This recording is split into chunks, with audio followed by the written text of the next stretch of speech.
They're the ones that will easily single out why it can't be done, or what are all the obstacles, and why we shouldn't attempt this, and why this would be a failure. And often, if we just keep listening to these people around us, it will dishearten us, and we begin to think, well, what's the point?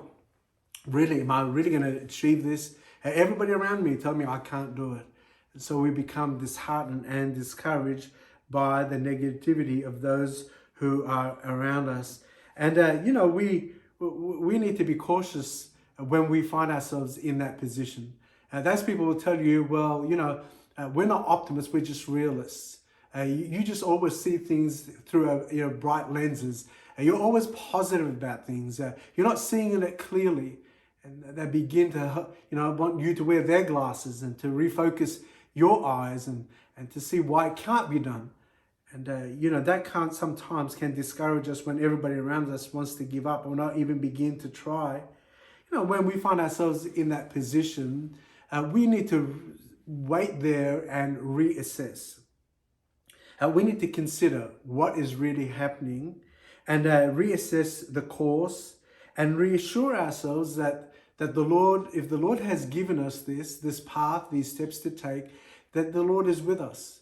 And we need to take some risk. The Christian life needs Christians to take some risk, not foolish risks, but risk in a way that we're going to take steps of faith, believing God can, and God will.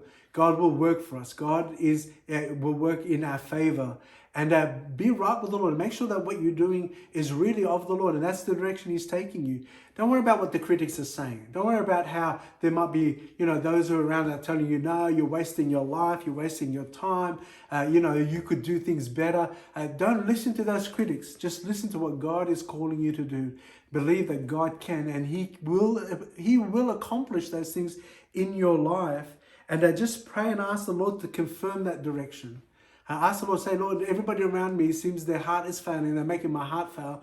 Lord, would you strengthen my heart? Would you strengthen my resolve? Would you give me a stronger mind to be able to just handle and to go forward, regardless of what everybody else around me is saying, regardless that people around me are being negative and trying to pull me back. Lord, would you encourage my heart and strengthen my hands and embolden me, Lord, that I would go forward for you and to do those things you've asked me to do. The Lord will order your footsteps. Just trust in Him. Move forward. Keep an outlook on the Lord and where He's telling you to go. You never know. By you moving forward, others who are negative will look at that life and look at what God is achieving in you, and they might just begin to follow. They might begin to see a great God who's doing a great work in you, and that they need to do the same. Lord, help us that we don't get discouraged and throw the towel in because people around us are negative. Certainly that's what happened to the children of Israel there in Kadesh Barnea.